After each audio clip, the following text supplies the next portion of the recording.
What's up, everybody? Nick from Till the End here, coming at you once again from Sweet Studios, and today we are going to be checking out a budget wireless in-ear monitor system from Phenyx Pro. Now, before we get into anything, full disclosure here, while I'm not receiving any kind of payment for a positive review, Phenyx Pro did reach out to me and ask if they could send this unit out to me to check out, but I don't do reviews on products I wouldn't use myself. I get a fair amount of requests to do product reviews, but in all honesty, I turn most of them down because it's not something that I would be interested in using. Not that it's a bad product, but it's just not something I'm going to need or have a use for, so I would rather not waste my time or the company's time to do a review on something that I'm not going to use. So again, Phenyx Pro did send this out to me to check out, but as always, all thoughts and opinions are my own. The PTM-33 from Phenyx Pro is a 4-channel in-ear monitor system, all in a 1U rack space unit. It can be rack mounted with the included rack ears, which also includes relocation mounting options for the antennas to move them from the back to the front.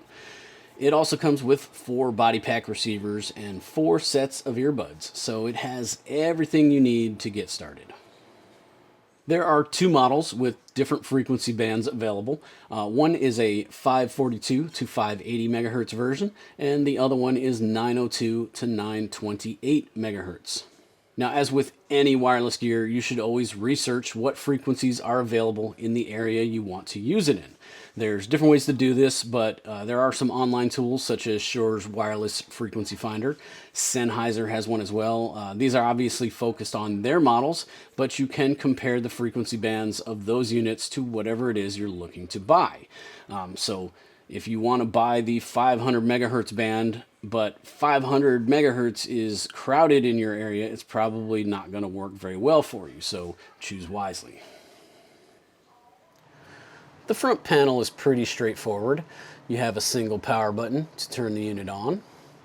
Each channel has its own display, as well as individual volume controls. You have buttons to select your group and channel for each of the 4 channels, as well as buttons to sync the transmitter to the body packs. And we'll go over that here in a second. On the backside, each channel has a pair of left and right inputs and outputs, which honestly is a little bit confusing because this is not a stereo unit. While you can send a stereo signal into this, and then that can be routed out of the outputs to go to a different device, internally, that stereo signal is going to get summed to mono before it gets transmitted out to your body pack. So you won't have any kind of stereo panning in your ears. On the back, you also have your antenna connectors. If you were going to run this as a standalone unit on a desktop, you could connect the antennas back here, but for our purposes, we use the included BNC cable to relocate the antenna to the front rack ears. The body packs are very simple and easy to control. They run off of 2 AA batteries. On the top here, you have a single rotary power and volume knob to turn the unit on and adjust the volume to your liking. You have a headphone jack, and then you have a display to give you all your pertinent information, such as the group and channel you're assigned to, a battery life indicator, as well as audio and RF signal indicators. You also have an IR port here that you use to sync the body pack to the transmitter. Now, syncing the body packs to the transmitter couldn't be simpler. If you notice right now, we have no RF signal and we are showing mute on the body pack, and that's because this body pack is not tuned to any of the 4 channels that we have set up on the transmitter. So let's say we wanted to sync this to channel 1. What we would do is we would set up our group and channel here on the unit, and then you simply press sync 1, and then you're going to line up your IR port with the emitter, and you'll see now that we are synced to group 1, channel 3, and we have a full RF signal. We have no audio signal because we're not running audio through the unit yet. But if we were to run some audio, you'll see we have our audio signal on the unit itself as well as on the body pack. Now, we have another body pack here that we're going to set up for channel 2. So we're going to hit sync 2. And now we are synced to group 4, channel 8, and we have our audio running through it. Simple as that.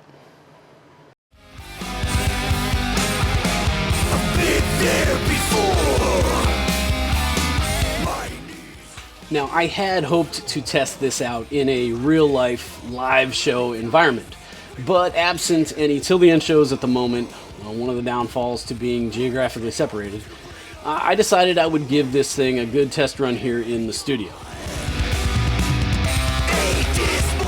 Now, my studio is down in the basement of my house, and I have a fair amount of wireless gear here in the studio. I've got wireless guitar gear, wireless mics, our primary inner rig, Wi-Fi controlled everything. So I turned everything I possibly could on, and then I ran audio through the system, and I just started walking around the studio and all over the house. The listed operating range is 50 meters, 164 feet, but even up on the second floor of the house, on the opposite side of the house, the signal was rock solid.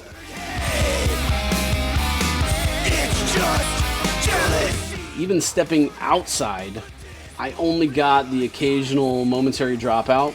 And when I say momentary, I mean like really quick, like less than a second dropout. You know, the kind that would be annoying, but definitely not something that would affect the show. I think I've been here before. What say us to bring us back? We're just getting it gone. No reason for mystery. I'm still looking for an opportunity with a local band to try this thing out in a real life gig situation. And while I wouldn't expect any issues, if something were to change during that test, I would definitely do a follow-up video to let you guys know. All right, so let's just talk about some pros and cons. We'll start with the good stuff first. First and foremost, the price. $499 for 4 channels of wireless. That's like less than $125 per channel. Definitely a lot of bang for your buck considering everything that the unit delivers. Everything you need is included. You have the transmitter, you have your body packs, the rack ears if you want to rack mount it that have the antenna relocation included into them, and you even get 4 sets of earbuds. So everything you need to get up and running is included.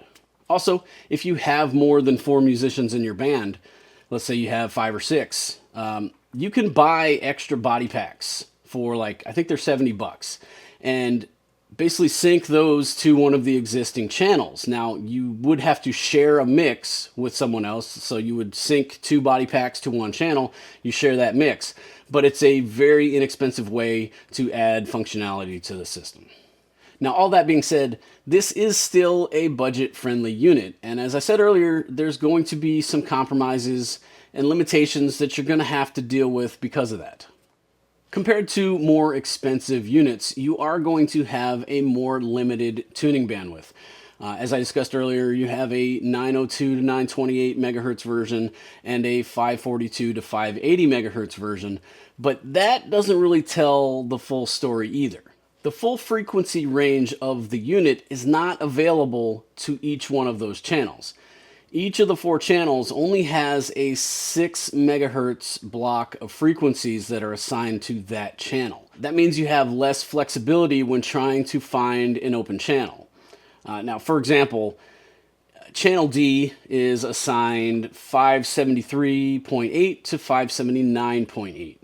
Now, if those frequencies are already being used by something else, channel D is essentially unusable. You can't tune in to another one of the frequencies that's assigned to channel A, B, or C. For comparison, the Audio-Technica units we use in our primary rig, those have a frequency bandwidth of 470 to 607 megahertz, a much wider range of frequencies to choose from. And all of those frequencies are available to each one of those channels, so you have a lot more flexibility in finding open channels. But it also costs 6 times as much.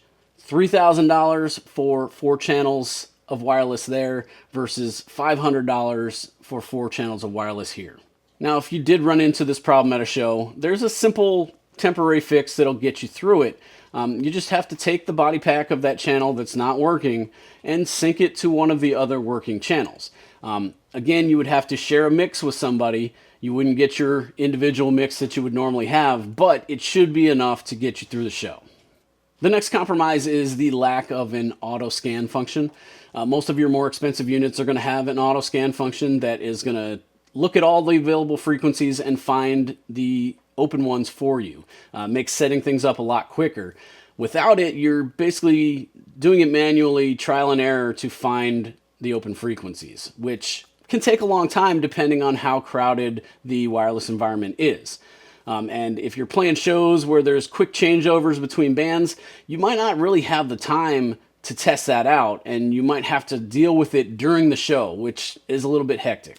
Now, if not having auto scan is a deal breaker for you, but you're still looking for a good budget option, Phenyx Pro does have the PTU-6000, a little bit more expensive at $580, but it does have an auto scan feature. So for me, the last negative to note is the included earbuds. Now, I know I mentioned this in the pros and the cons, because while they do include the earbuds and they can be used if they're needed, they're really not the best quality. And I think if you want the best in-ear monitor experience, spending a little bit of extra money on some quality earbuds is definitely worth it. I really love the 6.4 audio stuff, but there's a ton of options out there. Some that are crazy priced, and then there's some that are really affordable. So I think with the money you're saving on the unit, you could afford to spend a little bit of money to upgrade the earbuds, and you're going to get a much better experience. All right, so some final thoughts here. Overall, I think this unit provides really good value for the price. There's a lot of bang for your buck here. But, as I said, that lower price tag does come with some limitations. So, who is this unit for, and who should maybe spend a little bit of money and invest in a higher-end unit? All right, first and foremost, bands on a budget. Enough said there. You're getting 4 channels of wireless in-ears for under $500. And for that money, this is a great value. Secondly, if you're someone who's just getting into in-ears and you want to give it a try, but you don't want to sink a ton of money into a system only to find out that you just don't like in-ears. Some people don't. This is a great option to give it a try without investing a huge amount of money. Now, on the flip side, if you're a touring band, you're playing larger venues, festivals in different locations, or if you already have a ton of wireless gear, microphones, instruments, spending a little bit extra money on a more expensive unit that has a greater tuning bandwidth and more features might suit you just a little bit better. Overall, though, I think you're getting great value for the price here. Now, if you do want to try this out or any of the other products that Phenyx Pro offers, make sure you enter coupon code till the end at checkout, and you'll get 5% off of your entire order. We'll earn a small commission as well, so you'll be helping us out in the process. That's all I've got for today. Hopefully this was helpful for any of you guys that are looking to get into in-ear monitors. If you haven't already done so, please go check out the music video for the new single, Until the End. Life Force Records just dropped that last week. Stay tuned. We will have another single coming for you in about a month or so. And as always, more gear and studio stuff coming as well. So we will catch you guys on the next one.